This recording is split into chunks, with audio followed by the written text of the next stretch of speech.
Mahmood school से घर आया, किताबें में उसके ऊपर रखी, वो हाथ धोकर इत्मीनान के साथ बैठा ही था कि इसकी छोटी बहन आलिया आई और मुस्कुरा कर बोली, भाईजान एक खुशखबरी सुनेंगे। खुशखबरी जरूर सुना, क्या तुम इम्तिहान में पास हो गई हो? ये कहीं से मिठाई का भरा हुआ डब्बा आया है। आलिया ने नफी में सर हिलाया। नहीं तो फिर क्या खुशखबरी है? आपकी वो मुर्गी है ना, सुर्ख रंग की, बड़ी प्यारी। आलिया ने कहा, इसने अंडा दिया है मगर वो तो रोज देती है। अहमद ने जल्दी से पूछा, भाईजान आप स्कूल गए, वापस आ गए, वो बाहर निकली और लौटी नहीं, क्या मेरी मुर्गी गुम हो गई है? इन्ना लिल्लाहि व इन्ना इलैहि राजिऊन। आलिया हाँ में सर हिलाने लगी। क्या कहा? क्यों आप लोगों ने ढूंढा नहीं? कहाँ की, क्यों की, आई क्यों नहीं? अहमद ने एक साथ कई सवाल कर दिए। हम कुछ नहीं जानते भाईजान, बस ये जानते हैं कि वो बाहर बाग में फिर रही थी कि दरवाजे से बाहर चली गई। पहले भी जाया करती थी और थोड़ी देर में वापस आ जाती थी, लेकिन अब इस मर्तबा नहीं आई। तलाश किया है? अहमद ने पूछा। बहुत ढूंढा, नहीं मिली, कोई ले गया है। आलिया ने जवाब दिया। कौन ले गया है? अहमद ने पूछा। भाईजान अगर हमें इल्म होता कि कौन ले गया तो वहाँ जाकर लेने आते, आलिया ने जवाब दिया। अहमद ने गुस्से से अपना पैर टच का और बाहर की तरफ निकल गया। बाहर जाकर उसने सब जगह ढूंढा, लेकिन उसे कहीं अपनी मुर्गी नहीं मिली। इतने में उसका एक दोस्त वहां आया। उसका हम जवात आसम था, जो हल्का के बात करता था। इसने उसे एक तरफ लेके गया और राजदाना अंदाज में बताने लगा कि उसने उसकी मुर्गी देखी है। उसने कहा कि तुम्हारी मुर्गी को महमूद लेके चला गए हैं। मैं तस्दीक कर सकती हूँ। कैसे? आलिया की अम्मी ने पूछा। अम्मी वो ऐसे कि मैं महमूद की बहन की किताब ले आई थी, वापस करने जाती हूँ। महमूद की मुर्गियाँ इनके घर के बाग में होती हैं, मैं बाग से गुजर के आ जाऊंगी, देख लूंगी कि मेरी मुर्गी वहाँ है या नहीं। सब ने इस बात की ताकीद की। आलिया तेजी से वहाँ से चली गई और सब उसका इंतजार करने लगे। चंद ही मिनट बाद आलिया लौट आई। इसकी सांस फूली हुई थी। बिल्कुल बिल्कुल, क्या बिल्कुल बिल्कुल ठीक है, मुर्गी वहाँ ही। अब बनी बात, अहमद के यहाँ जा सकते हैं अपनी मुर्गी मांगने। अहमद आसफ को अपने साथ लेकर महमूद के यहाँ पहुँच गया। महमूद ने इनसे आने की वजह पूछी। अहमद ने बड़े नरम लहजे में कहा, वो भाई महमूद, हुआ यूं कि मेरी मुर्गी सैर व तफरीह के लिए घर से बाहर जाया करती थी, आज वो थोड़ा दूर चली गई है और रास्ता भूल गई है।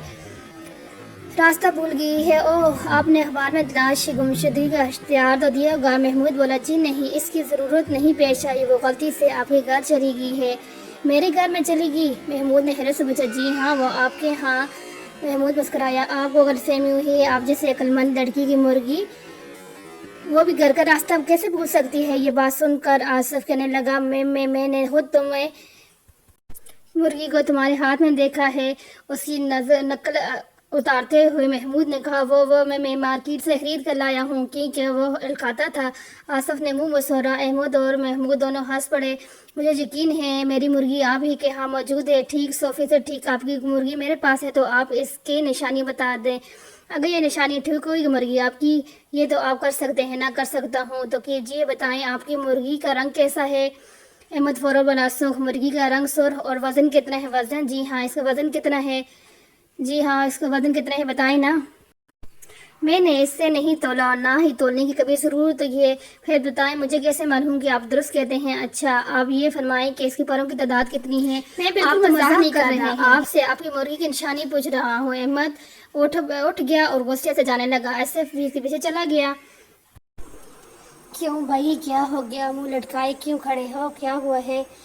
फिर अहमद ने वहाँ पर उसके और महमूद के दरमियान जो बात हुई थी सब ताया जान को बता दी। ताया जान, वो तो मेरी तवक्कुल से ज़्यादा चालाक है। चलो आओ, अब मैं तुम्हारे साथ चलता हूँ और रास्ते में तुम्हें बताता हूँ कि उसके सवालों के जवाब कैसे देने हैं। महमूद के घर गए। महमूद बेटा, जी ताया जान, मैंने देखा है कि तुम्हारे और अहमद के दरमियान झगड़ा हुआ है, मैंने सोचा तुम दोनों का झगड़ा ख़त्म कर लेता हूँ।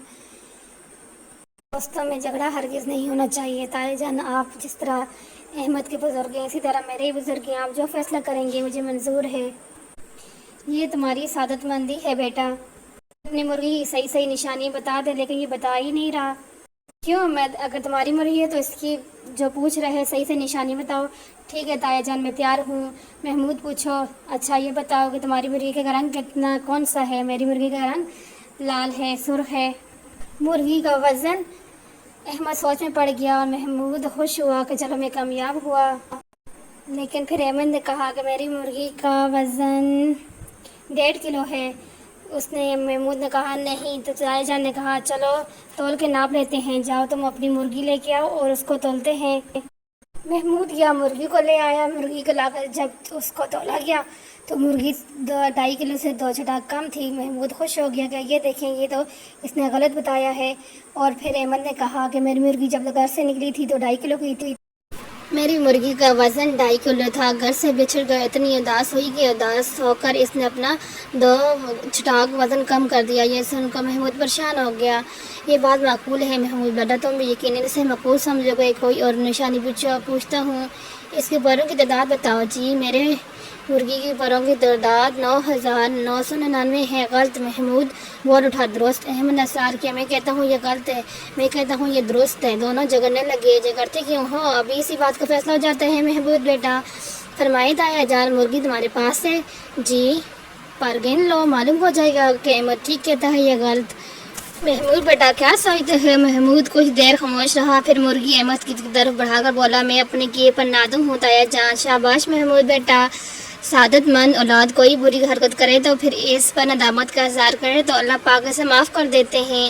میں نے دل سے ندامت کا اظہار کیا ہے۔ محمود بولا۔ چائے پینے کے بعد تایا جان، احمد اور آصف چلے گئے۔ ہاں، ان کے ساتھ احمد کی مرغی بھی چلے گی، کیونکہ محمود نے مان لیا تھا کہ وہ غلط تھا اور اس نے جھوٹ بولا تھا۔ اس طرح محمود کے گھر سے احمد کی مرغی مل گئی اور محمود خوش ہو کے اپنے گھر کی طرف روانہ ہو گئے۔ صاحب